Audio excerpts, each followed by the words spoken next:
राजस्थान में विधानसभा चुनाव की तारीख नजदीक आने के साथ ही राजनेताओं के दौरे भी बढ़ गए हैं। पीएम मोदी के लगातार दौरों के बाद कांग्रेस की राष्ट्रीय महासचिव प्रियंका गांधी ने भी अपनी पार्टी की कमान संभाली है और लगातार राजस्थान के दौरे कर रही हैं। 2 महीने में प्रियंका अब तीसरा राजस्थान का दौरा कर रही हैं। अब सोचने वाली बात यह है कि प्रियंका गांधी फिलहाल राजस्थान में उन्हीं इलाकों में जा रही हैं जहां कांग्रेस पहले से ही मजबूत है, जहां उनकी सभा में भीड़ से लेकर स्थानीय मैनेजमेंट में प्रदेश के नेताओं को किसी भी तरह की कोई भी समस्या नहीं आ रही। लेकिन यहां एक सवाल जरूर खड़ा होता है कि क्या प्रियंका गांधी को जहां उनकी कमजोर पृष्ठभूमि है वहां पार्टी को मजबूती देने के लिए नहीं जाना चाहिए, और कैसे इन कमजोर सीटों पर फायदा उठा लेंगे हनुमान बेनीवाल। करेंगे इसी मुद्दे पर चर्चा इस वीडियो में, इसलिए इस वीडियो को आखिर तक जरूर देखेगा। नमस्कार, मैं हूं चेतना शर्मा आपके साथ और आप देखना शुरू कर चुके हैं राजस्थान संवाद। तो वाकई में सोचने वाली बात है कि जहां आपकी जमीन मजबूत है उसे मजबूत करने क्यों जाना, और इन सब का फायदा उठाने वाले हैं बेनीवाल। क्योंकि राजस्थान की राजनीति में जाट वोट बैंक बहुत ही ज्यादा महत्वपूर्ण है। इसको थोड़ा डिटेल में आपको समझाती हूँ। साल 2008 में जाट समुदाय के 30 विधायक जीतकर विधानसभा पहुंचे थे। वहीं 2013 में 33 जाट विधायक विधानसभा पहुंचे। इसके बाद 2018 में 34 जाट विधायक विधानसभा पहुंचने में कामयाब हुए। और यही कारण है कि दोनों प्रमुख राजनीतिक संगठनों के साथ दूसरे दल भी जाट वोट बैंक को साधने की कोशिश करते हुए नजर आते हैं। और राजस्थान की जाट राजनीति की बात करें तो कुछ परिवारों का वर्चस्व यहाँ पर काफी ज्यादा देखा गया है। इनमें शेखावटी से ओला परिवार देख लीजिए आप, मारवाड़ से मदेना परिवार और नागौर में मिर्धा परिवार प्रमुख माना जाता है। लेकिन अगर वर्तमान की बात करें, कांग्रेस के प्रदेश अध्यक्ष गोविंद सिंह डोटासरा भी एक प्रमुख जाट चेहरा है। और ऐसे में राजस्थान की राजनीति में इन जाट नेताओं की एक अलग ही अहमियत मानी जाती है। और अब इनमें एक और नाम जुड़ चुका है, वो है हनुमान बेनीवाल का। क्योंकि पिछले चुनावों से अगर राजस्थान के राजनीति के समीकरणों की हम बात करें तो हनुमान बेनीवाल एक बहुत बड़े जाट नेता के तौर पर खुद को स्थापित करने में कामयाब होते हुए नजर आए हैं। और राजस्थान की राजनीति में हनुमान बेनीवाल ही वो नाम है जिसे आप पसंद करें या ना करें, लेकिन सड़क से लेकर सोशल मीडिया तक सबसे ज्यादा चर्चा आपको मिलेगी तो सिर्फ मिलेगी हनुमान बेनीवाल की। और उसी की वजह से वो वोट स्विंग कराने में भी कामयाब हो सकते हैं। इस राय में कोई अतिशयोक्ति नहीं है। हनुमान बेनीवाल की जो पार्टी है यानी कि आरएलपी ने पिछले चुनाव में 57 सीटों पर अपने उम्मीदवार उतारे थे और इनमें 3 सीटों पर बेनीवाल की पार्टी को जीत भी नसीब हुई थी, जबकि 2 सीटों पर उनके प्रत्याशी दूसरे नंबर पर रहे थे। वहीं 23 सीटें ऐसी थी जहां बेनीवाल के बैनर से उतरने वाले प्रत्याशी तीसरे नंबर पर रहे थे, और जिसकी वजह से उन सीटों पर कांग्रेस और बीजेपी का सियासी गणित गड़बड़ा गया था। अब हनुमान बेनीवाल की वजह से जहां बीजेपी को 17 सीटों का उस समय नुकसान उठाना पड़ा था, वहीं कांग्रेस को भी 6 सीटों पर हार का सामना करना पड़ा था। और अब जब राजस्थान विधानसभा चुनाव 2023 की बात होती है तो ये समीकरण और भी बिगड़ने वाले हैं। आपको बता दूं कि हनुमान बेनीवाल की पार्टी ने विधानसभा के उपचुनाव में बहुत ही शानदार प्रदर्शन किया था। ऐसे में इस बार पिछले प्रदर्शन को ध्यान में रखकर बेनीवाल ने प्रदेश की 100 विधानसभा सीटों पर अपने उम्मीदवार उतारने की कोशिश की है।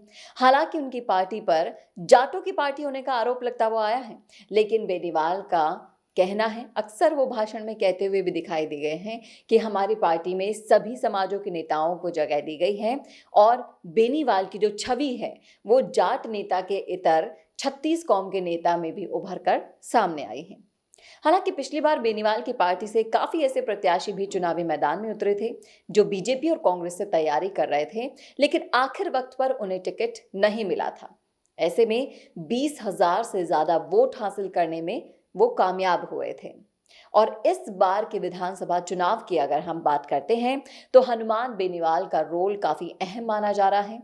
पिछले दिनों उन्होंने एक भाषण भी दिया था जिसमें उन्होंने साफ कह दिया था कि मैं कांग्रेस के बागियों को अपनी पार्टी से चुनाव लड़ाने के लिए आमंत्रित करता हूं। तो राजस्थान में पिछले कुछ वक्त में हनुमान बेनीवाल ने अपनी पार्टी को ग्रास रूट पर बेहद ही मजबूत करने का काम किया है। अगर उनकी नज़र जाट नेताओं के साथ साथ दूसरी तरफ देखें तो दूसरे समाजों को साधने की भी है। एग्जाम्पल आपको देती हूँ, एक चौन में गुड्डी देवी है जो नरेगा में काम करती थी। उन्हें बेनीवाल की पार्टी के बैनर तले प्रधान बनाया गया। इसी तरह अगर नागौर की हम बात करें तो नागौर में सुमन मेघवाल हैं जो बेहद ही गरीब परिवार से आई थी। उसे बेनीवाल ने मौका दिया और प्रधान पद पर पहुंचाया। अब पिछले 5 साल में उन्होंने प्रदेश भर में दर्जनों सभाएं की और रैलियां करी, कई मुद्दों को उठाया, बजरी माफिया, छात्र संघ, चुनाव और एक बड़ी नेता की अपनी जो फौज है, कार्यकर्ताओं की फौज है, वो भी खड़ी कर दी है और जो इस बार के चुनाव में उनकी पार्टी को मजबूत करने की कोशिशों में कामयाब हुई है। बेनीवाल भले ही सभी को साथ लेकर चलने की बात करते हैं, लेकिन राजस्थान में सभी राजनीतिक दलों के लिए जाट वोट बैंक बहुत ही ज्यादा इंपॉर्टेंट फैक्टर है और यही कारण है कि इस साल के शुरुआत तक कांग्रेस, बीजेपी और आरएलपी तीनों ही राजनीतिक दलों में जाट समुदाय से आने वाले नेता ही मुख्य भूमिका में नजर आ रहे थे। देख लीजिए, बीजेपी में जहां सतीश पूनिया प्रदेश अध्यक्ष के पद पर थे, वहीं कांग्रेस में गोविंद सिंह डोटासरा और राष्ट्रीय लोकतांत्रिक पार्टी में हनुमान बेनीवाल मुख्य भूमिका निभा रहे हैं। तो कैसे अब ये समीकरण कांग्रेस और बीजेपी के समीकरण बिगाड़ने वाले हैं, ये तो आने वाला वक्त ही बताएगा। लेकिन आप जरूर बता सकते हैं कैसी लगी आपको हमारी रिपोर्ट, कैसा लगा आपको ये विश्लेषण, कमेंट करके जरूर बताइएगा, क्योंकि मेरी पैनी नजर आपके कमेंट्स पर बनी रहती है। मैं खुद जाकर सबके कमेंट्स पढ़ती हूँ, इसीलिए मुझे आपकी सोच और आपकी राय का अंदाज़ा लग जाता है। उसी बेसिस पर मैं अपने रिपोर्ट्स तैयार करती हूँ। तो इसी तरह आपके कमेंट आते रहिए, डालते रहिए अपनी राय, बात करते रहिए हमसे और राजस्थान संवाद के वीडियोस को ज़्यादा से ज़्यादा शेयर कीजिए ताकि ये विश्लेषण आगे तक लोगों तक पहुँच सके। नमस्कार। मीडिया में काम करना चाहते हो लेकिन नहीं मिलती प्रैक्टिकल एजुकेशन? मीडिया का डिग्री कोर्स हो भी जाए तो होती है प्लेसमेंट में प्रॉब्लम। इंस्टीट्यूट जो सिखाते हैं इंडस्ट्री में वो कुछ काम आता ही नहीं। इन सारी प्रॉब्लम्स को सॉल्व करने का फुल प्रूफ तरीका है मिशी media institute of media education, जहां आपको डिग्री, प्लेसमेंट और प्रैक्टिकल एजुकेशन तीनों मिलेगा और साथ ही ट्रेडिशनल मीडिया के साथ सिखाई जाएगी डिजिटल मार्केटिंग और वीडियो मार्केटिंग, वो भी लाइव प्रोजेक्ट्स के साथ। यही नहीं, मिशी मीडिया आपको डिग्री के साथ देगा डिजिटल न्यूज चैनल्स और रनिंग प्रोडक्शन हाउस में एक्सपोजर और काम करने का मौका भी। इसके अलावा आपको इस कोर्स में मिलेगी तमाम बड़े अखबारों और चैनल्स के चर्चित एंकर और डेस्क के लोगों से क्लासेस। साथ ही यहाँ प्रैक्टिकल एजुकेशन देने के लिए आपको नेशनल चैनल्स के ब्यूरो चीफ रह चुके लोग और टेक्निकल टीम की मिलेगी मेंटरशिप, और ये सब कुछ मिलेगा यूजीसी अप्रूव्ड यूनिवर्सिटी की बी वॉक डिग्री के साथ। तो degree, placement, practical education, industry expert से सीखना और लाइव प्रोजेक्ट्स में काम करने के साथ सीखना, इतना सब कुछ एक साथ और वो भी बहुत ही कॉस्ट इफेक्टिव तरीके से। तो अब बिल्कुल देर मत कीजिए, नीचे दिए गए लिंक पर क्लिक कीजिए और आज ही हमसे जुड़ जाइए।